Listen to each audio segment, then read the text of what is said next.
Hey guys, it's Connie. Welcome back to my channel. I'm super excited to have the very first ever fully electric Lexus this week, and I've actually kind of fallen in love with it. It is the Lexus RZ 450e, which means it is fully all-wheel drive and fully electric. This is a pearlized white, which is a bit of an option, a pricier option, but this is the executive, which is the base model. I know the trims are called different in the US and Canada, but here in Canada, this is the base trim, and then there's a luxury trim, or I think it's called premium in the US. And I would probably choose this with the luxury package because that gets you the moonroof, where in the US, the moonroof comes standard on the base model. And I actually really miss that. I love a good big panoramic glass roof, and this particular model that we're testing this week is missing that option, unfortunately. As you can see, it looks like a Lexus. Like, it doesn't look spacey or weird or anything. It looks exactly like a typical Lexus SUV. It kind of sits right in between the NX and the RX in terms of size. It's not quite as big as the RX. But as you can see, it doesn't have the signature Lexus grille, which is usually this big, domineering grille that a lot of people don't like.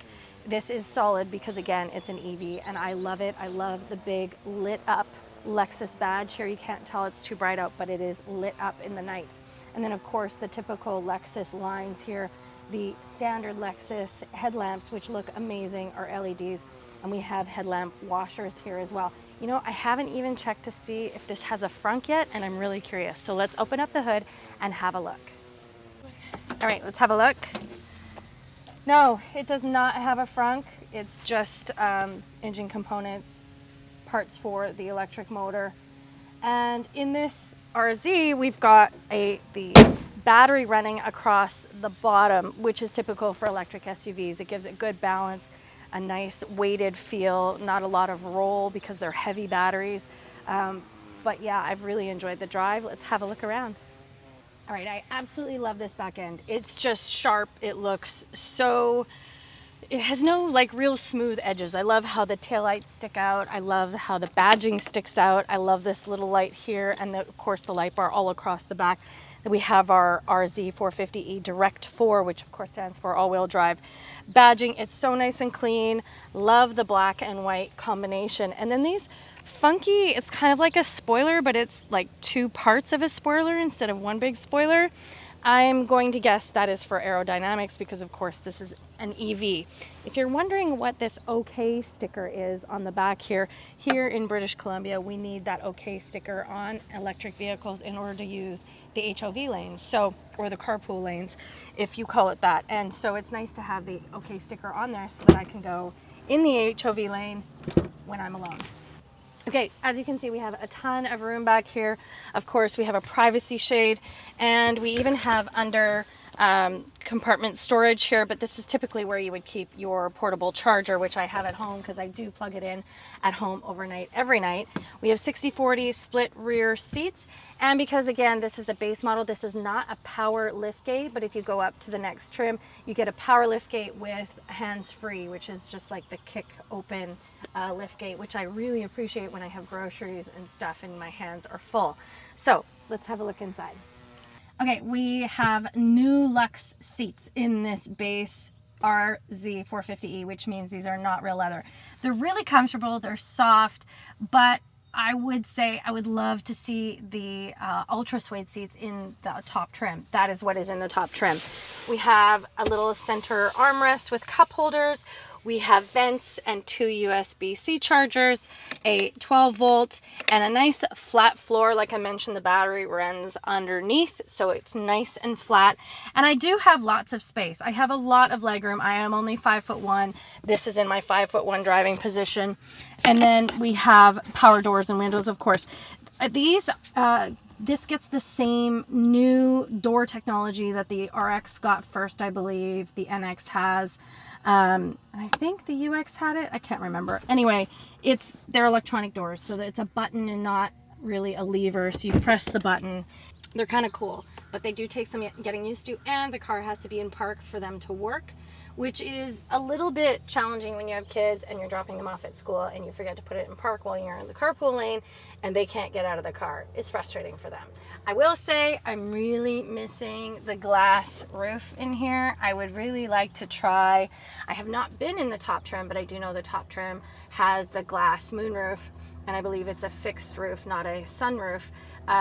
But in the US, the base model gets the glass roof. So here we are.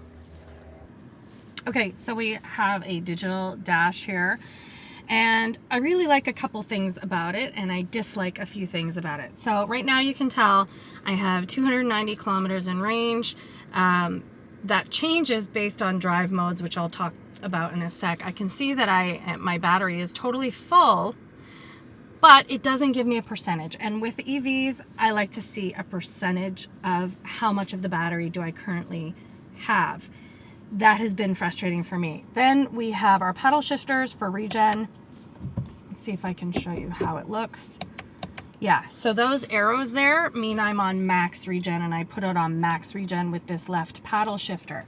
However, I will say it never goes into fully one pedal drive mode, and when I have an EV, I want one pedal driving. So that has been two frustrations for me. I can't see what percentage of my battery I have, and I don't ever get into fully one pedal drive mode. Gorgeous steering wheel, very comfortable, love the size and the shape of it. And then we have music controls and cruise control. This does have Lexus Safety System 3.0.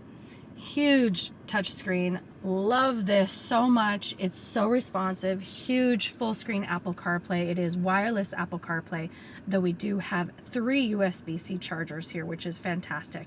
As you can see, we have heated seats and a heated steering wheel. And this is always on the screen, which is helpful because you don't want to have to navigate through the whole Lexus infotainment in order to find this stuff. The trim up from this or the luxury package will get you ventilated seats as well. I love these dials.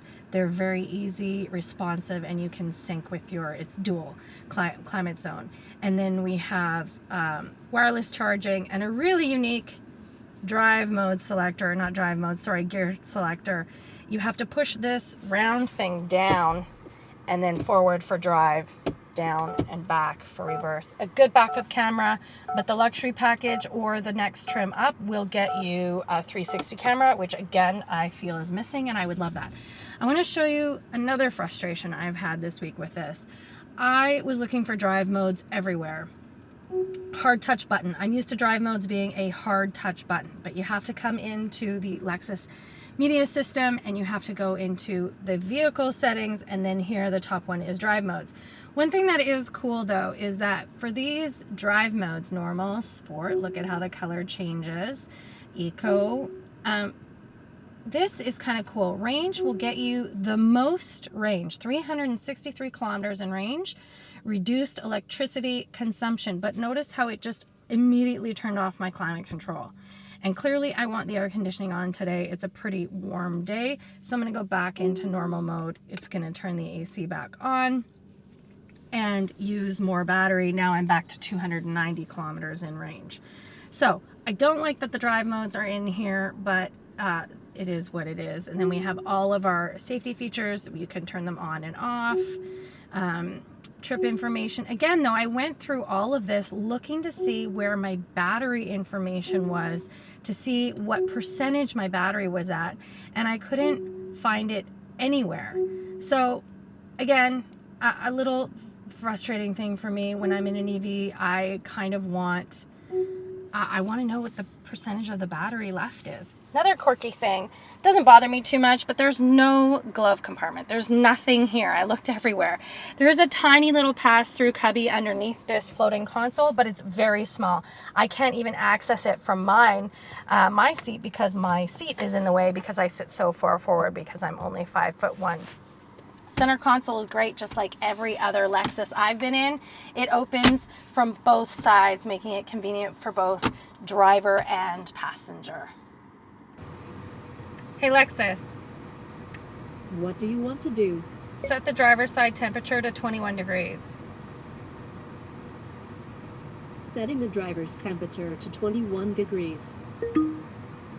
Okay, so as you can see, we have Hey Lexus in here, and this is the base model. This one will set you back just around 65,000 Canadian dollars and just under 60,000 US dollars.